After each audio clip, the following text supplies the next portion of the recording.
16.2 में देखते हैं क्या है क्या नहीं है। 16.2 के क्वेश्चन नंबर 1 2 3 4 मैंने आपको दिए थे करने को, हो गए होंगे वो तो। उनमें से डाउट है किसी के अंदर?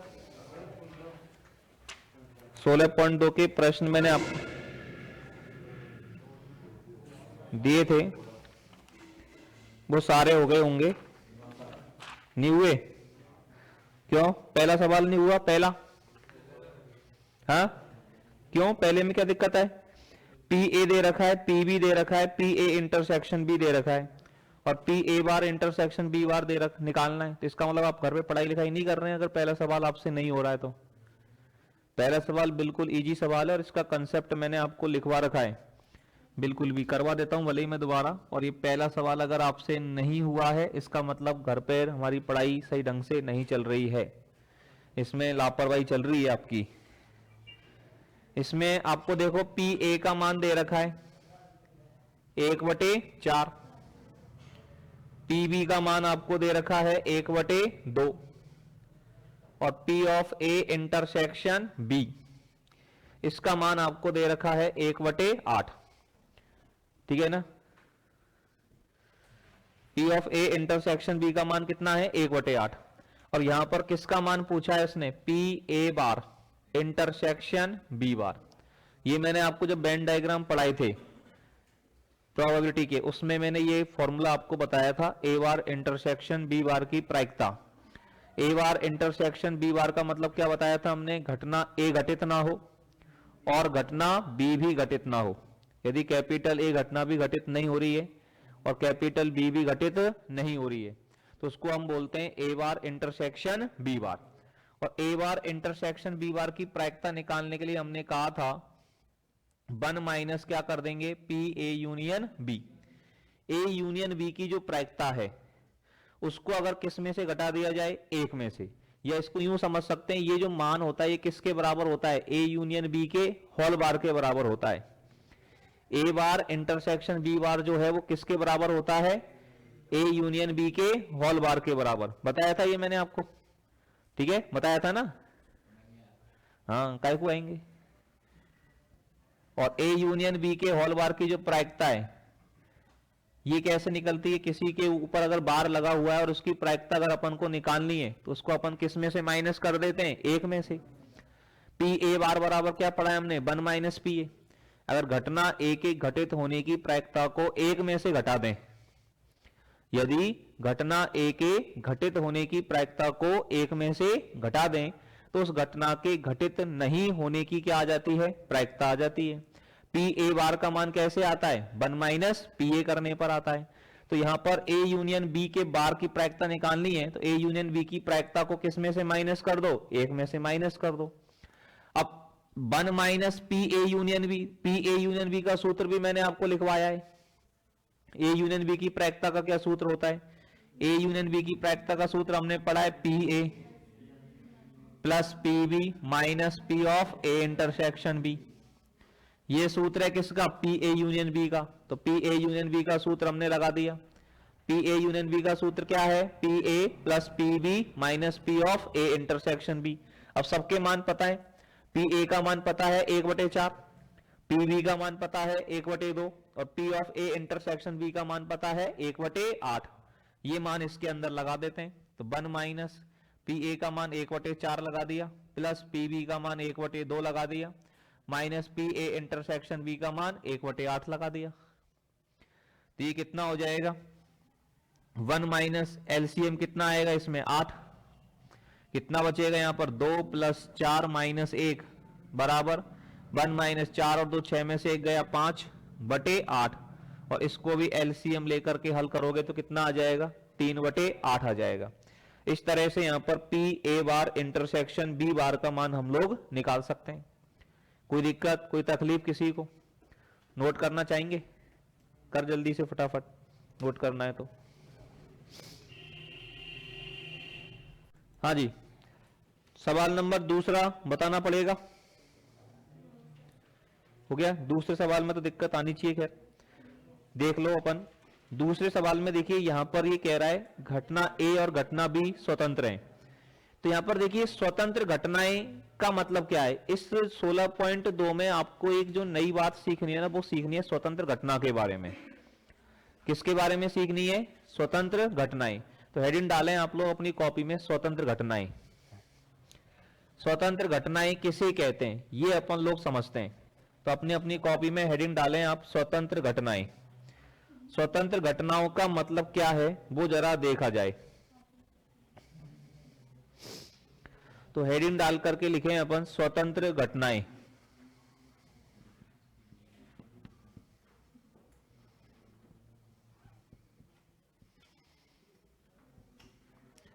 स्वतंत्र घटनाएं, इसको इंग्लिश में बोला जाता है इंडिपेंडेंट इवेंट।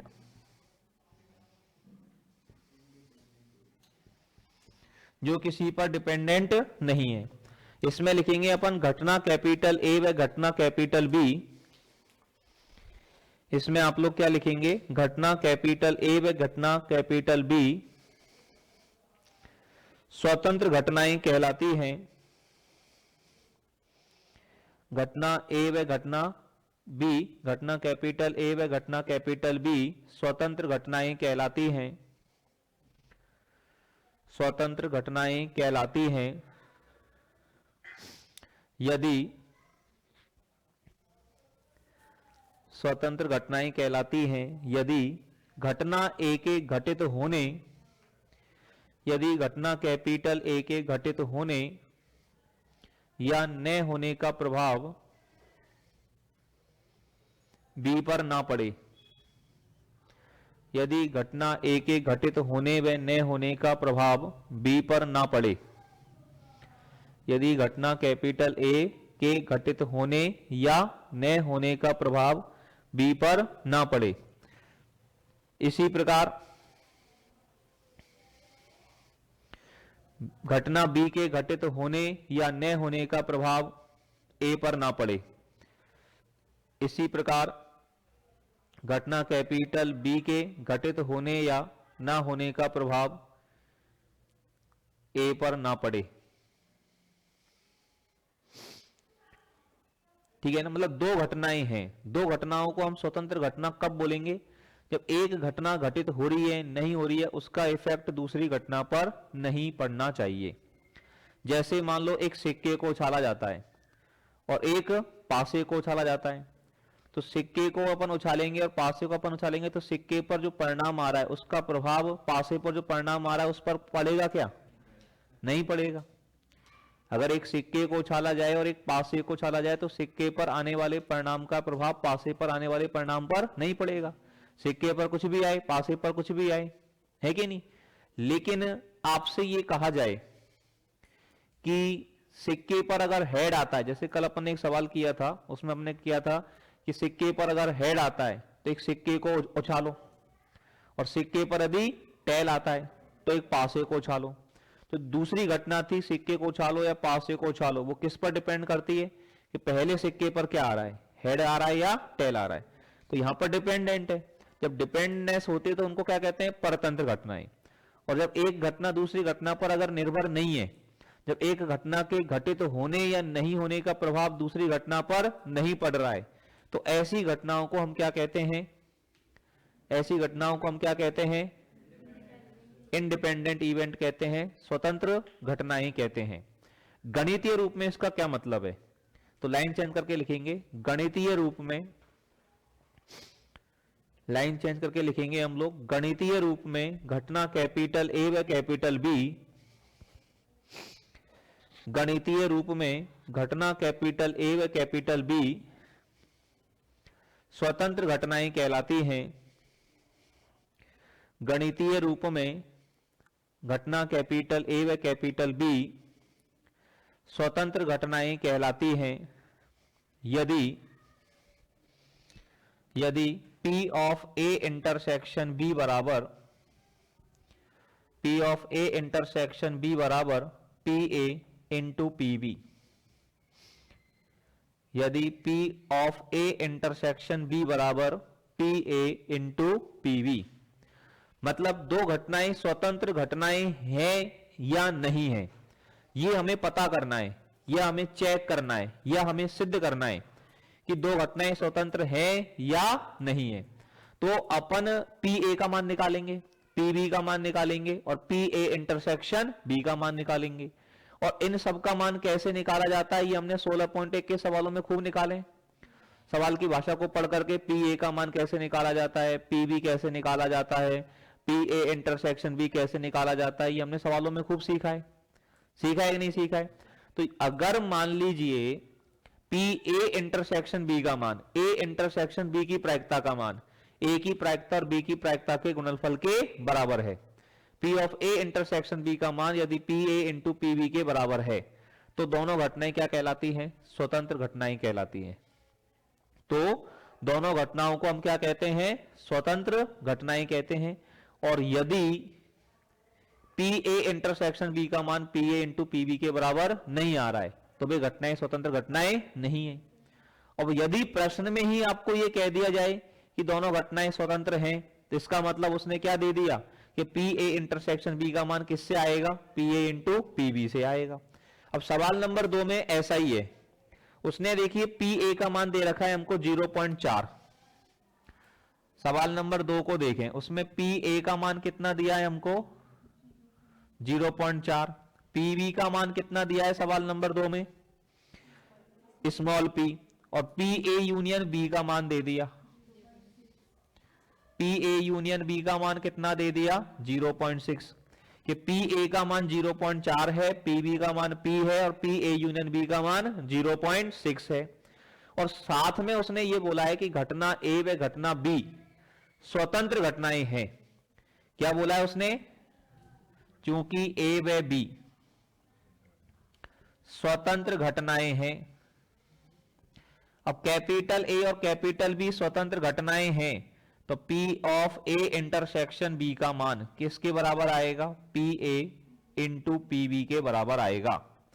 यदि घटना कैपिटल ए और कैपिटल बी कैसी घटनाएं हैं? स्वतंत्र घटनाएं हैं, तो A इंटरसेक्शन B की प्रायिकता किसके बराबर आएगी? A की प्रायिकता इंटू B की प्रायिकता के बराबर आएगी। P of A intersection B बराबर क्या होगा? P A into P B. बात समझ में आ गई सबको? अब इसका मतलब पी ए का मान कितना है? 0.4 और पी बी का मान कितना है? P इंटू पी हो जाएगा। अब उसने कहा है P का मान ज्ञात करो। किसका मान ज्ञात करो? P का। अब ये सारी चीज दे दी, तो हम एक बात जानते हैं, लिखेंगे हम जानते हैं कि, नहीं जानते हैं जब भी लिखेंगे। कौन सा सूत्र जानते हैं अपन? P of A union B बराबर P A plus P B minus P of A intersection B. ये सूत्र मैंने आपको बताया है। P of A union B बराबर कितना होता है? P A plus P B minus P of A intersection B होता है। अब ये जब सूत्र होता है तो इसमें पी ए यूनियन बी का मान उसने दे दिया, कितना है? 0.6। पी ए का मान दे दिया 0.4, पी बी का मान दे दिया P, और इसका मान कितना आ जाएगा? पी ए इंटरसेक्शन बी का मान 0.4 इंटू पी। आ जाएगा नहीं आ जाएगा? अब ये पॉइंट अगर मुझे हटाने तो सबको मैं 10 से गुणा कर देता हूं, क्योंकि इसका मतलब है 6/10, इसका मतलब है 4/10, इसका मतलब है 4/10। तो सबको 10 से क्या कर दें? गुणा। इसको 10 से गुणा करेंगे तो क्या रह जाएगा? ये 6। इसको 10 से गुणा करेंगे तो 4, प्लस ये हो जाएगा 10p, और इसको 10 से गुणा करेंगे तो माइनस 4p। अब 6 में से 4 गए तो 2, और 10p में से 4p गए तो 6p, तो p बराबर आ गया 2/6 बराबर 1/3। और यही उसने हमसे पूछा है कि स्मॉल p का मान ज्ञात करो। तो स्मॉल p की जो वैल्यू है, स्मॉल p का जो मान है वो किसके बराबर हो जाएगा? 1/3 के बराबर हो जाएगा। आ गई बात समझ में? लिख दो जल्दी से फटाफट से। पी ए इंटरसेक्शन बी का मान क्या हो जाएगा भाई? जल्दी से सवाल को छाप दें हम लोग। तो ये अपना सवाल नंबर क्या हो गया? दूसरा अच्छे से हो गया। सबको समझ में आ गया सवाल नंबर 2? चलिए इसके बाद में देखिए जो तीसरा प्रश्न है। अब तीसरा प्रश्न मेरे हिसाब से आपको बिल्कुल भी बताने की आवश्यकता नहीं है, आप लोग खुद कर लेंगे। इसमें आपसे बोला है capital A and capital B are independent event. घटना कैपिटल ए और कैपिटल बी आपको क्या दे रखी है, स्वतंत्र घटनाएं दे रखी है। अब स्वतंत्र घटनाएं दे दी आपको और पी ए का मान दे दिया 0.3 और पी बी का मान दे दिया 0.4। तो सबसे पहले इसने पूछा पी ए इंटरसेक्शन बी का मान ज्ञात करो। तो पी ए इंटरसेक्शन बी का मान नहीं निकाल सकते क्या हम लोग? निकाल सकते हैं। कैसे निकालेंगे पी ए इंटरसेक्शन बी का मान? P A into P B. क्यों? क्योंकि घटना ए और घटना बी क्या दे रखी है, स्वतंत्र घटना दे रखी है। और जब घटना कैपिटल ए और कैपिटल बी स्वतंत्र घटनाएं हैं तो P of A intersection B का मान किसके बराबर होगा? P A into P B के बराबर होगा। पी ए का मान कितना है? 0.3 है और पी बी का मान कितना है? 0.4। तो पी ए इंटरसेक्शन बी का मान कितना आ जाएगा? 0.12 आ जाएगा, 0.12 आ जाएगा। 0.3 को 0.4 से गुणा करोगे तो गुणा करना जानते हो ना, और ऐसे गुणा नहीं हुए पॉइंट में तो 0.3 का मतलब 3/10, 0.4 का मतलब 4/10, तो 12/100 और 12/100 का मतलब 0.12 है कि नहीं। अब पी ए इंटरसेक्शन बी हमारे पास आ गया और पी ए और पी बी हमारे पास है ही है, तो पी ए यूनियन बी का मान नहीं निकाल सकते कि दूसरे सवाल में? कैसे निकालोगे पी ए यूनियन बी का मान? ये वाला सूत्र लगा देंगे, P A plus P B minus P A intersection B. ये हमने पहले में निकाल ही लिया, तो आ जाएगा आराम से, ये भी कर देंगे आप लोग। और तीसरा प्रश्न क्या है? P A upon B. तो पी ए अपॉन बी निकाल लेंगे अपन लोग। कैसे निकालोगे P A upon B? P of A intersection B upon P B. और पी ए इंटरसेक्शन बी पहले में निकाल लिया, पी बी है ही हमारे पास। और चौथा क्या है? P B upon A. तो पी बी अपॉन ए कैसे निकलेगा? P of A intersection B upon P A. कर लोगे? तो ये तीसरा प्रश्न अपन को करना है। और अगर भूल जाओ साहब गुरुजी ने कैसे बताई तो क्या देख लेना, वीडियो देख लेना, क्या बोला था मैंने, है कि नहीं। दोबारा भी सुन सकते हो। वैसे तो भूल जाते साहब, घर जाता जाता भूल जाएंगे, तुमने कहीं कहीं की लिख लेने दो हमको ने। तो यहां में ये दिक्कत नहीं है, अपन घर जाकर दोबारा क्या देख सकते हैं, वीडियो देख सकते हैं। बार बार बैक करके देख गुरुजी ने कैसे कैसे बोली, कहीं कहीं करना है, एक एक लाइन को ध्यान ध्यान से सुनना है, फिर बैक करो, फिर देखो, फिर बैक करो, फिर देखो और लिख लो, कर लो, ठीक है ना। और खुद करोगे तभी तो मैथ्स को सीखोगे। तो मैथ्स तभी आती है जब खुद से करते हैं। तो पहले खुद से करना, नहीं आता है, नहीं समझ में आता है तो वीडियो देखना फिर कर लेना।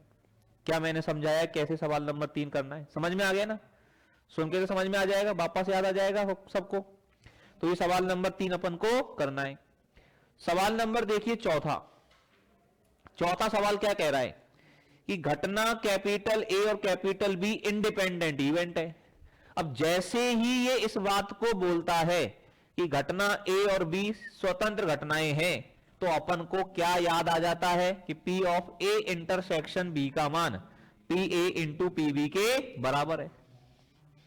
जैसे ही वो इस बात को बोले कि घटना A और घटना B क्या है, स्वतंत्र घटनाएं हैं, तो आपको क्या याद आ जाना चाहिए? P of A intersection B का मान P A into P B है। और यहां पर पी ए का मान कितना दिया है? P of A intersection B बराबर ये दिया है 0.3 और ये दिया है 0.6। चौथा सवाल चल रहा है तो कितना आ जाएगा? 0.18। किसका मान आ गया? P of A intersection B का मान आ गया। अब इसने सबसे पहले तो पहला सवाल तो हो गया। दूसरा क्या पूछा है? P A इंटरसेक्शन B बार। अब ये A इंटरसेक्शन B बार का मतलब क्या होता है? A इंटरसेक्शन B बार, ये घटना A होती है, ये घटना B होती है। तो A मतलब A के अंदर और B बार लिखा हुआ है मतलब B के बाहर। तो इसका मतलब है A के अंदर और B के बाहर, ये वाला हिस्सा चाहिए। तो ये हिस्सा कैसे आता है, क्या सूत्र बनाया था अपन ने इसका, बताओ। A intersection B bar, A के अंदर का हिस्सा चाहिए, B के बाहर का हिस्सा चाहिए। तो A का पूरा गोला, A का पूरा गोला मतलब PA। इसमें से माइनस कर दें किसको, किसको माइनस कर दें? दोनों के कॉमन हिस्से को। दोनों का कॉमन हिस्सा कौन सा है? PA intersection B। अगर PA में से PA इंटरसेक्शन B को माइनस कर दें तो A के अंदर और B के बाहर का हिस्सा बचेगा कि नहीं बचेगा? बोलो भैया, बचेगा कि नहीं बचेगा? बचेगा। तो PA इंटरसेक्शन B बार का फॉर्मूला क्या हो गया भैया? PA minus PA intersection B। अब पी ए का मान तो है हमारे पास, कितना दिया है पी ए का मान 0.3, और पी ए इंटरसेक्शन बी का मान कितना आ गया 0.18। अब ये एक अंक में तो इसको 0.3 को 0.30 बोल सकते हैं, दो अंकों में करने आगे कितनी भी जीरो लगाओ कोई फर्क थोड़ी पड़ता है। तो दो अंकों में ये 0.30 हो गया, ये 0.18 हो गया, अब 0.30 में से 0.18 जाएंगे तो 0.12, मोटी बुद्धि से घटाना है अपन को, तो ये आ गया 0.12, ठीक है ना। अब तीसरा प्रश्न क्या पूछा है चौथे का, P of A union B का मान ज्ञात करो। तो ज्ञात कर दोगे P of A union B का मान, तो कर दोगे, कैसे निकालोगे P of A union B का मान, PA plus PB minus PA intersection B का सूत्र लगा देंगे, ठीक है ना। और चौथा सवाल मैंने करवाया था आपको स्टार्टिंग में, जो पहला सवाल है वही तो है ये, चौथा सवाल तो जो पहला सवाल है वही तो है, यस और नो, पहले की तरह कर दोगे ना। कैसे, पी ए बार इंटरसेक्शन क्या निकालना है बी बार, तो इसका मतलब हो जाएगा पी ए यूनियन बी का बार, और ये आ जाएगा 1 minus P A union B, और पी ए यूनियन बी का मान तीसरे सवाल में निकाला ही आपने, चौथे के तीसरे में, तीसरे सवाल में पी ए यूनियन बी निकालोगे ना, तो तीसरे सवाल में जो आंसर आएगा उसको किस में से माइनस कर दोगे, एक में से, तो P A bar intersection B bar का मान आ जाएगा नहीं आ जाएगा, बोलो भाई आ जाएगा नहीं आ जाएगा, आ जाएगा, कर दोगे, करवाने की आवश्यकता है किसी को नहीं है। सवाल नंबर 4 हम लोग कर लेंगे। सवाल नंबर देखते हैं 5वां, प्रश्न नंबर 5 हम लोगों से क्या कहना चाह रहा है, इस चीज को जरा ध्यान से समझा जाए, ठीक है साहब। अब 1 मिनट मेरी बात सुनेंगे ध्यान से और एक नोट डालेंगे, क्या डालेंगे, नोट डालो, अपनी अपनी कॉपी में एक नोट डालो फटाफट से, जल्दी से अपनी अपनी कॉपी में एक नोट डालो भैया।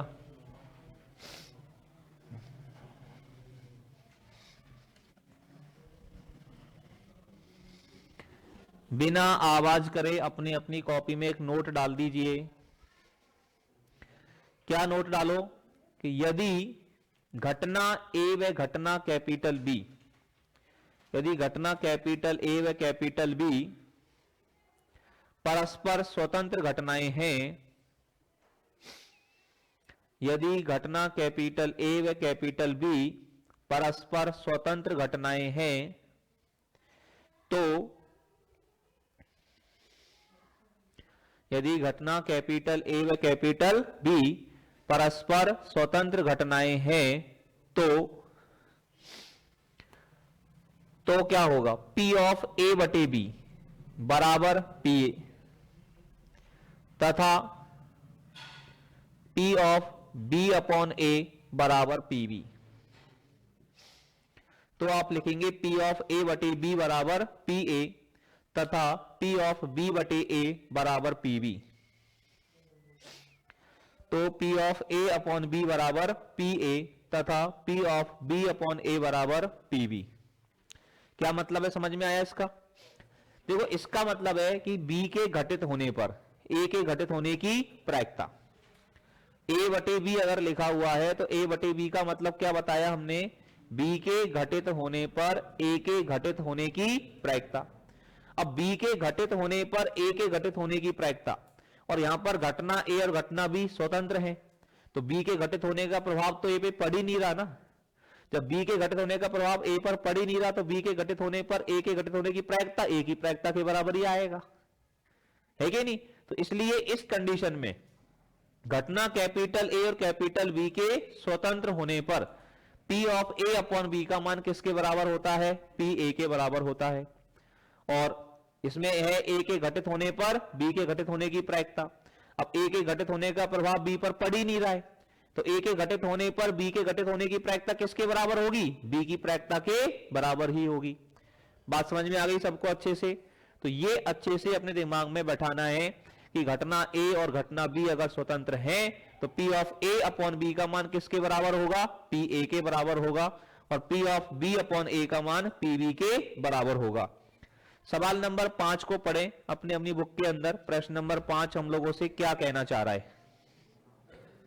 प्रश्न नंबर 5, सवाल नंबर 5 पढ़े। पांचवें प्रश्न में सवाल क्या कहना चाह रहा है उसकी हिंदी को मनी मन में हम लोग पढ़ लें, बातें ना करें बिल्कुल भी। ये कह रहा है ए bag contains 5 white 7 red and 8 black balls. एक थैला है, उसमें 5 तो सफेद हैं, 7 लाल हैं और 8 काली गेंदें हैं। थैले में सफेद 5 कितनी है सफेद, 7 लाल हैं और 8 काली गेंदें हैं। 8 काली गेंदें हैं सवाल नंबर 5 में। एक थैले में ये गेंदें रखी हुई है। कितनी गेंदें रखी हुई हैं टोटल? 8 और 7 15 और 5 20। 20 गेंदें एक थैले में रखी हुई हैं, ठीक है ना। 20 गेंदों में 5 गेंद सफेद हैं, 7 गेंद लाल हैं और 8 गेंद काली हैं। अब क्या है साहब, if 4 balls are drawn 1 by 1 without replacement. 4 गेंदें हमने निकाली हैं एक एक करके, एक एक करके 4 गेंद। पहली गेंद निकाली और विदाउट रिप्लेसमेंट बिना प्रतिस्थापन के निकाली है। तो पहली गेंद निकाली, देखी कैसी है, लाल है सफेद है काली है, देख करके जेब में धर ली, थैले में नहीं धरी। फिर दूसरी निकाली, देखी कैसी है, लाल है सफेद है काली है, जेब में रख ली, बाकू भी थैला में नहीं डाली। फिर तीसरी निकाली, बाकू देखी लाल है सफेद है काली है, जेब में रख ली, थैला में नहीं डाली। चौथी निकाली। तो ऐसे एक एक करके थैले में से कितनी गेंद निकाली? 4, बिना प्रतिस्थापन के। बिना प्रतिस्थापन का मतलब समझ रहे हो? जो पहली गेंद निकाली उसको वापस थैले में नहीं रखा और दूसरी निकाल ली। और अगर वो बोल रहा प्रतिस्थापन सहित, मतलब पहली देखी निकाल के कैसी है, वापस थैला में धर दी, फिर दूसरी निकाली, फिर देखी कैसी है, फिर थैला में धर दी, है कि नहीं? तो प्रतिस्थापन का मतलब और बिना प्रतिस्थापन का मतलब समझ में आ रहा है? रिप्लेसमेंट और विदाउट रिप्लेसमेंट का मतलब क्या है, समझ पा रहे हैं सब लोग? यस और नो? चलिएगा, अब 4 गेंद तो निकाल ली। क्या बोल रहा है ये? Find the probability of getting all white balls. सभी गेंदों के सफेद होने की प्रायिकता ज्ञात कीजिए। सभी गेंदों के सफेद होने की प्रायिकता निकालनी है भाई साहब। तो यहां पर एक घटना मान लेते हैं, देखो इसको कैसे लिखते हैं। घटना मान लेते हैं हम कैपिटल ए। कैपिटल ए घटना क्या मान ली हमने? निकाली गई गेंद का, निकाली गई गेंद का सफेद होना। घटना कैपिटल ए हमने क्या मान ली? निकाली गई गेंद का सफेद होना। मान सकते हैं कि नहीं मान सकते? मान सकते हैं। निकाली गई गेंद का सफेद होना, ये हमने घटना ए मान ली। अब हमने 4 गेंद निकाली है, तो हमें प्रायिकता निकालनी किसकी? प्रायिकता ऑफ कि पहली गेंद क्या हो? सफेद, ठीक है ना। फिर यो कह रहा हूं दूसरी भी सफेद होए, फिर यो कह तीसरी भी सफेद होए, यो कह चौथी भी होए तो बढ़िया रहे, चौथी भी सफेद होए। तो चारों गेंदों के सफेद होने की प्रायिकता क्या लिखेंगे भैया? पी ए 4 बार 4A, क्योंकि अपन पी ए भी लिखते हैं। क्या मतलब होता है पी ए बी का? ये घटना ए भी घटित हो, घटना बी भी घटित हो। हम लिखते हैं पी ए बी सी, ए भी घटित हो, बी भी घटित हो, सी भी घटित हो। बात समझ में आ रही है सबको? एक तो ये बात अपन समझेंगे। अब इसका मान कैसे लिखा जाता है? इसको कैसे लिखा जाता है? चारों गेंद सफेद कैसे होंगी? चारों गेंद सफेद ऐसे होंगी कि पहली गेंद निकाली, पहले तो पहली गेंद कैसी हो गई? सफेद। पहली गेंद क्या हो गई? सफेद हो गई। अब पहली सफेद है, फिर कौन सी निकालेंगे? दूसरी। तो दूसरी भी सफेद आए, दूसरी भी क्या आए? सफेद। कब? जब पहली सफेद है। जब पहली सफेद है तो दूसरी भी सफेद आई, मतलब पहली घटना के घटित होने पर दूसरी घटना घटित हो। तो दूसरी के सफेद होने की जो प्रायिकता लिखेंगे वो लिखेंगे पी ए अपॉन ए। कि जब ये ए हो गई है तो इस ए के होने की प्रायिकता, पहली सफेद होने पर दूसरी के सफेद होने की प्रायिकता। अब तीसरी निकलेगी, तीसरी कब निकलेगी? जब पहली दोनों क्या हो? सफेद। तो तीसरी के सफेद होने की प्रायिकता, तो इसको लिखेंगे तीसरी के सफेद होने की प्रायिकता पहली दोनों के सफेद होने पर। तो पी ए अपॉन ए ए, क्या बोलेंगे इसको? पी ए अपॉन ए। समझ में आ रहा है कैसे लिख रहे हैं? ध्यान से सुनो, समझ में आएगा। अब चौथी के सफेद होने की प्रायिकता कब? इन तीनों के सफेद होने पर। तो उसको क्या लिखेंगे? पी ए अपॉन ए ए ए। तो ये हो गई चारों गेंदों के सफेद होने की प्रायिकता। अब इनके मान कैसे लिखेंगे, इनकी वैल्यू कैसे लिखी जाएगी, वो अपन समझें। सबसे पहले तो पहली गेंद के सफेद होने की प्रायिकता, पी ए का मान, मतलब टोटल गेंद कितनी है? 20। इनमें सफेद कितनी है? 5। अब 20 गेंद हमारे पास रखी है, इनमें से एक गेंद हम निकाल रहे हैं, तो निकाली गई गेंद के सफेद होने की प्रायिकता कितनी है बताओ? 20 में से एक गेंद निकालेंगे तो कुल कितने परिणाम संभव है? 20।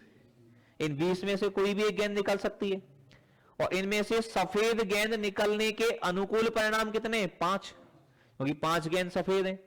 तो इन 20 गेंदों में से एक गेंद निकलने पर उस गेंद के सफेद होने की प्रायिकता क्या होगी भैया? 5/20 होगी। बात समझ में आई कि नहीं आई? कितने लोगों को बात समझ में आई? हाथ खड़ा करके बताओ, जिन जिनको ये बात समझ में आ गई अच्छे से। अपने को नहीं आई तो हाथ खड़े कर दो, दर्द थोड़ा तेरे को नहीं समझ में? क्यों? ए भैया सिंपल सा कंसेप्ट, कितने गेंद है हमारे पास? 20। तो 20 गेंदों में से एक गेंद निकालेंगे तो कुल कितने परिणाम संभव है? 20। कुल परिणामों की संख्या 20 होगी कि नहीं होगी? और इनमें से सफेद गेंद के अनुकूल परिणाम कितने? 5। तो प्रायिकता क्या होती है? अनुकूल परिणामों की संख्या बटे कुल परिणामों की संख्या। तो 5/20 हुई कि नहीं हुई? क्योंकि सफेद गेंद 5 है, टोटल 20 है। सबको समझ में आ गई? अब तो आ गई सच्ची मुच्ची। चलिए अब ये हो गई, अब इसकी लिखनी है। अब ये कह रहा है पहली के सफेद होने पर, कि जब पहली सफेद है, मतलब एक गेंद सफेद निकाल दी, एक गेंद निकाल दी कौन सी? सफेद। तो अब गेंद कितनी है मेरे पास? अब गेंद कितनी है? 19 है। बिन में सफेद कितने गए? 4 है। एक तो निकाल दी सफेद, पहली सफेद है ना। जब एक गेंद सफेद हमने निकाल दी तो टोटल गेंद हमारे पास 19 है, और उनमें सफेद गेंद 4 है। तो अब दूसरी के सफेद होने की प्रायिकता क्या होगी बताओ? 4/19। अब समझ में आ रही है बात?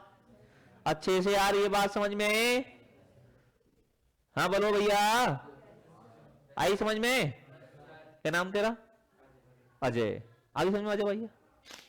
अपन का पंकज, और अपन का आकाश। क्लियर हुई आकाश? चलो अब इनटू, अब चाहिए पहली दोनों सफेद हैं। अब गेंद कितने रहेगी हमारे पास? कितने रहेगी? 18 रहेगी। क्यों रहेगी? 2 गेंद निकाल ली हमने, और 18 गेंदन में सफेद कितने हैं भैया? 3 है, 2 सफेद निकाल ली। तो अब तीसरी के सफेद होने की प्रायिकता कितनी होगी? 3/18। समझ में आ रही है अच्छे से? तो ये प्रायिकता हो गई 3/18। अब गेंद कितनी रह गई? 17। सफेद कितनी रह गई? तो बताओ प्रायिकता क्या होगी? 2/17। तो ये हो गई 2/17। क्लियर है भैया? काटा कुटी करो, 5 चौका 20 से 20, 3 दूनी 6 से 6 तिया 18। कितना हो जाएगा? 1/17 तिया 51 गुणा 19, 19 एकम 19, 19 पंजो 95, और एक 96, 1/969। ये प्रायिकता हो गई चारों गेंदों के सफेद होने की। तो बात समझ में आई कि नहीं आई? कि 4 गेंद निकालेंगे एक एक करके बिना प्रतिस्थापन के, तो चारों गेंदों के सफेद होने की प्रायिकता कितनी हुई? 1/969। क्लियर सभी का? छापो जल्दी से।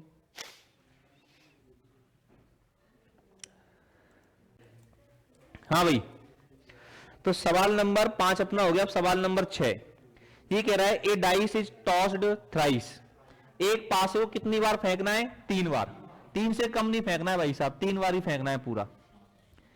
अब 3 बार एक पासे को फेंकना है, फेंक देंगे, अपनी बात है, फेंक भी तो कछु चीज फेंक दें अपन। Find the probability of getting an odd number at least once. कम से कम एक बार विषम संख्या आने की प्रायिकता ज्ञात करो। 3 बार एक पासे को फेंका है, तो कम से कम एक बार तो विषम संख्या आनी ही चाहिए, ऑड नंबर आना ही चाहिए।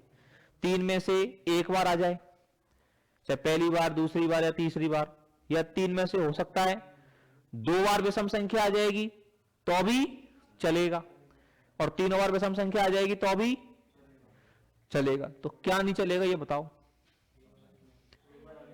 क्या नहीं चलेगा? एक बार भी विषम संख्या नहीं आई। अब एक बार भी विषम संख्या नहीं आएगी तो वाटन कहीं होएगा? एक बार भी विषम संख्या नहीं आई, मतलब तीनों बार सम संख्या आई है। एक बार देखो ये चीज समझना, कभी कभी क्या होता है कि अपन किसी कहते हैं, कोई अपन को क्या समझाता है? राम श्याम से बड़ा है। ये बात मैंने समझाई, क्या समझाई मैंने आपको? राम श्याम से बड़ा है। और 4 बार मैंने ये बात बोली। कितनी बार बोली? 4 बार। राम श्याम से बड़ा है, राम श्याम से बड़ा है, राम श्याम से बड़ा है, और राम श्याम से बड़ा है। अब 5वीं बार मैंने की श्याम राम से छोटा है, तो जागे यार ये क्या कह रहा हो गुरु? जब से तो कह रहे राम श्याम से बड़ा है, अब हो गया श्याम राम से छोटा है, तो दोनों का मतलब एक ही है भैया, है ना? या मतलब ध्यान से सुननी है पंगु। राम को श्याम से बड़ो कह दो, और चाहे श्याम को राम से छोटा कह दो, कुछ गुणा थोड़ी कर दिया मैंने, बस शब्द बदल दिए। तो ऐसे ही हम ये बात बोले कि एक बार भी विषम संख्या नहीं आई, तो हम यूं कहते हैं तीनों बार सम संख्या आई। एक ही तो बात है, तीनों बार सम संख्या आना या एक बार भी विषम संख्या नहीं आना, एक ही बात है। तो देखो ध्यान देना, प्रायिकता में क्या कंसेप्ट होता है? जो आपको नहीं चाहिए ना, जो आपको नहीं चाहिए उसको किस में से घटा दो? एक में से, पूरे में से। पूरा कितना होता है प्रायिकता में? 1। प्रायिकता में पूरा कितना होता है? 1, 100%। तो 1 में से उसको घटा दो जो आपको नहीं चाहिए, तो आपको वो मिल जाएगा जो आपको चाहिए। समझ में आ रही मेरी बात? हिंदी बोलता हूं, वैसे उर्दू नहीं बोलता, समझ में आ जाती होगी, है? 1 में से अगर उसको घटा दें जो हमको नहीं चाहिए, तो हमें वो मिल जाएगा जो हमको चाहिए। सही है ना? अब भैया तो अपन को क्या नहीं चाहिए? तीनों बार सम संख्या आना।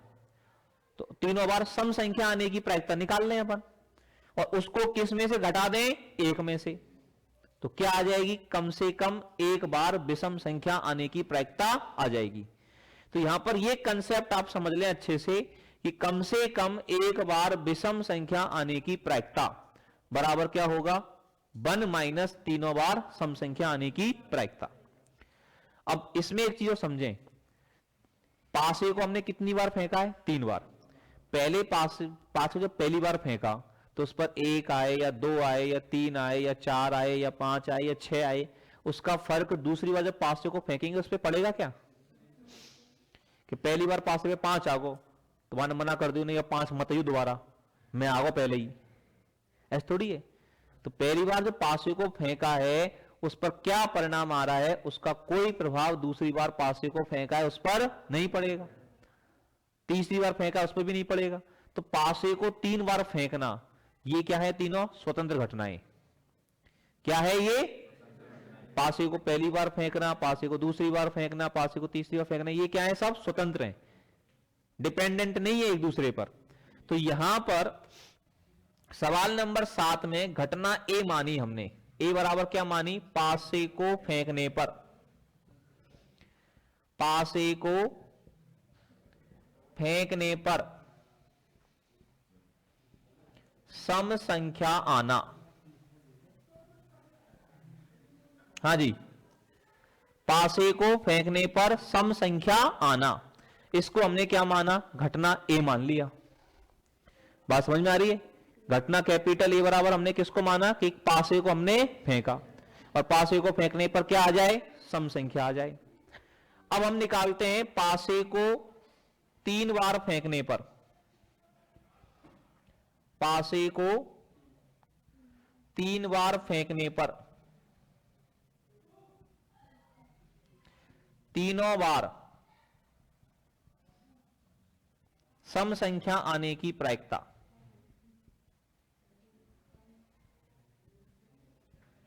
तीनों बार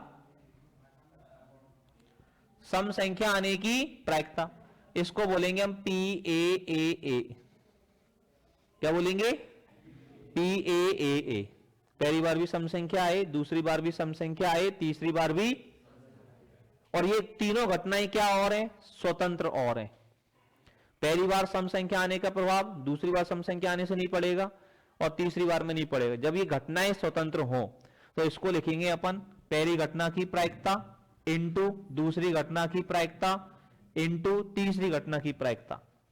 और अगर ये स्वतंत्र नहीं होती, जैसे पिछली बार था गेंद वाले में कि पहली गेंद हमने सफेद निकाली तो उसका प्रभाव दूसरी पर पड़ा ना, क्योंकि एक टोटल गेंदों की संख्या कम हो गई, सफेद गेंदों की संख्या, दूसरी बार सफेद निकाली उसका प्रभाव तीसरी पर पड़ा। तो यहां पर ऐसा कुछ नहीं है, यहां फर्क नहीं पड़ेगा। तो यहां पर जब फर्क पड़ता है जब, तो ये वाली प्रायिकता क्या लिखते हैं? ए अपॉन ए, और इसको क्या लिखते हैं? ए अपॉन ए। और घटनाएं स्वतंत्र हैं तो अपन सीधा सीधा लिखेंगे, क्योंकि ए अपॉन ए का मान ए के बराबर ही होगा, और ए अपॉन ए का मान भी ए के बराबर। मैंने आपको लिखवाया था ए और बी घटनाएं स्वतंत्र हैं तो पी ए अपॉन बी का मान पी ए के बराबर होता है, और पी बी अपॉन ए का मान भी पी बी के बराबर होता है। सही है ये बात? तो यहां पर ये लिख दिया। तो पी ए, अब पी ए क्या है? पासे को फेंकने पर सम संख्या आना। तो पासे को अपन एक बार फेंकेंगे, तो पासे को एक बार फेंकने पर सम संख्या आने की प्रायिकता क्या होगी बताओ? पासे को एक बार हम फेंकें तो पासे को एक बार फेंकने पर सम संख्या आने की प्रायिकता क्या होगी?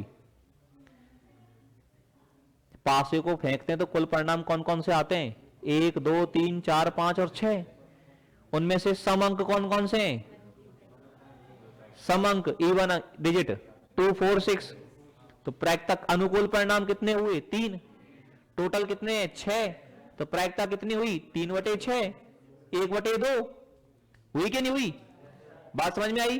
तो पासे को फेंकने पर सम संख्या आने की प्रायिकता कितनी होगी? 1/2। तो पी ए का मान हो जाएगा 1/2, और ये भी 1/2, ये भी 1/2, बराबर कितना हो जाएगा? 1/8। अगली बात समझ में? ये तो है पासे को तीनों बार सम संख्या आने की प्रायिकता। हमको चाहिए कम से कम एक बार विषम संख्या आने की प्रायिकता। विषम संख्या बोले तो ऑड नंबर। कम से कम एक बार विषम संख्या आने की प्रायिकता कैसे निकलेगी? 1 माइनस तीनों बार, या 1 माइनस अपन यूं लिख दें अब तो पी ए। इसका मतलब क्या है? तीनों बार सम संख्या आने की प्रायिकता, और इसका मान कितना आया है? 1/8। तो क्या आंसर हो जाएगा? 1 माइनस 1/8, और सॉल्व करेंगे तो 7/8। तो एक पासे को 3 बार फेंकने पर कम से कम एक बार विषम संख्या आए, इस बात की प्रायिकता कितनी हो जाएगी? 7/8 हो जाएगी। आगे बात समझ में? लिख दो जल्दी से फटाफट। ये आपका सवाल नंबर कौन सा हो गया? 6ठा। ठीक है ना? और समय भी आपका पूरा हो गया है, तो आज के लिए अपन का इतना ही बहुत है। आगे के सवालों को हम लोग कल की क्लास के अंदर करेंगे। धन्यवाद। Thank you very much.